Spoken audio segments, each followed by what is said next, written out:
Hello, I'm Martin Lewis from MoneySavingExpert.com. News just out, the energy price cap is to rise 10% on the 1st of October, just as the start of winter. So this is my instant briefing on who'll be hit hardest, why the government needs to change its plans over winter fuel payments, the new consultation on standing charges, and crucially, what you should be doing right now. So first of all, what is the energy price cap? Well, the regulator Ofgem sets it. It moves every 3 months and it dictates the maximum amount that firms can charge on their standing charges and unit rates on their standard tariffs. And those are the tariffs the vast majority of people, over 80% of people in England, Scotland and Wales are on. If you're not sure what tariff you're on, you're almost certainly on the standard tariff, so this affects you. This affects what you pay. Now, there's no total cap on the amount you can pay for gas and electricity. What happens is, well, let's do it with the electricity. The standing charge for electricity on average direct debit is to go up to 61p per day. So that's how much you pay each day just for having an electricity meter. That's up 1.4%. The unit charge, the amount you pay for each kilowatt hour, each unit of electricity you use, is going up to 24.5p. So that's up 9.6%.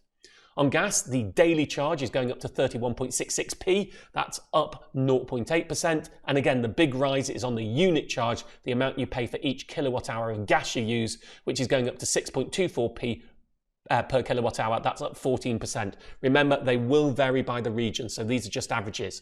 So what does it mean in practice? In practice, for every £100 of energy you pay for now, you will pay £110 for from the 1st of October. Though to nuance that slightly, if you're a high user who has gas, it'll probably be more like for every £100 you use now, you'll pay £111, £112 because the unit rate's going up more. And if you're a low user without gas, for every £100 you use now, it might be more like you'll pay £105 or £106, but roughly an average of 10%. Now, the real key here is what happens on the 1st of January when the price cap moves again. Well, we're currently expecting it to go up slightly, not much, but slightly. So these prices are here to stay. In fact, by this time next year, the current predictions, and they can move, they're not always right, the current predictions are you'll still be paying more this time next year than you are right now. So what that means is you need to look and see what tariffs are available out there. And the current cheapest fix on the market is 7% cheaper than the 1st of October price cap. And the current predictions are that 1st of October price cap, we're likely to be paying around that for the next year. So if you can lock in, which is what a fix does, it locks in the amount you pay at less than the 1st of October price cap, and 7% less is a decent gap, then you will probably save money over the next year if the predictions are right. Now, just to confuse you, 7% cheaper than the October price cap is a couple of percent more than you're paying right now. So actually, if you're looking for a fix, it is worth fixing even if you're paying more than you are right now. So what do you do? Well, the most important thing to remember is the cheapest fix available for you depends on where you live and how much you use. So go onto a whole of market comparison like the Money Saving Expert Cheap Energy Club that will show you all tariffs by default, and it will also look at the future predictions personally for you, which is worth doing to find your cheapest tariff.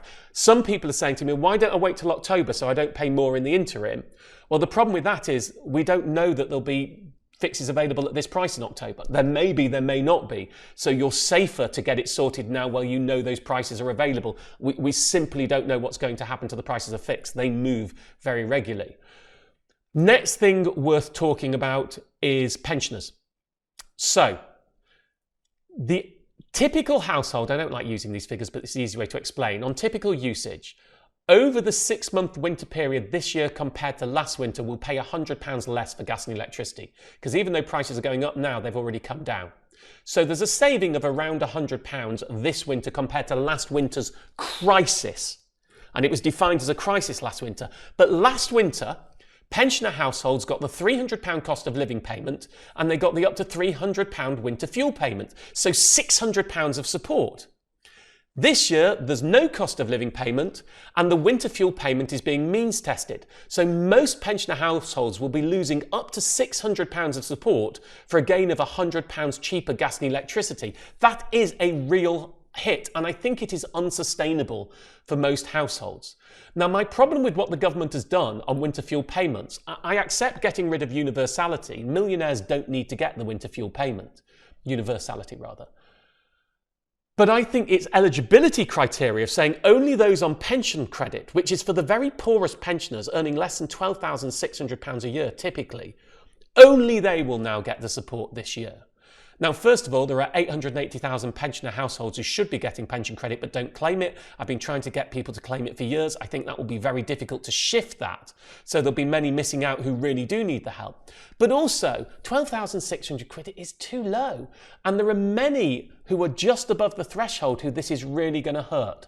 So I would call on the government, and I'm meeting Rachel Reeves in a couple of weeks, and I'll be saying this to her in person, to not be quite so narrow on your eligibility criteria. My solution, as it has to be about household income, it's complicated, we've got precedent on this, is to do it based on council tax bands. We did this in May 2022 for energy support, and say all pensioner households who either get pension credit or are in council tax A to D, or it might decide A to C, should get the winter fuel payment.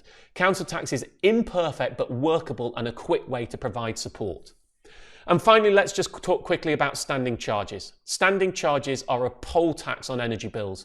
You know, you're going to pay 334 odd quid a year just for the facility of having gas and electricity meters, even if you don't use them. And many people don't use gas in summer, but pay 32p a day just for that facility. I've been campaigning for a long time that that has to change. It is a moral hazard that disincentivises lower users to cut their bills. Now, finally, Ofgem is launching a consultation on that. I need to be straight. It's just come out. It's big. I have not read it yet, only the headlines. The headline is it could shift up to £100 off standing charges and put it on the unit rates for gas and electricity, which we always knew it would do that. For me, the 100 quid isn't big enough, but it's a good start, so I do welcome the consultation and I need to read it before I give a full view. But what we need to do is we need to lower standing charges, and we need to make sure that vulnerable high-using homes, say due to disabilities or illness, are supported by government. I'll be reading the consultation, I'll be going through that. Do have a read of the consultation yourself if you're a bit of a policy wonk, and let me know your thoughts. Lots more information on all of this available on moneysavingexpert.com. I hope this quick briefing helped. Thank you.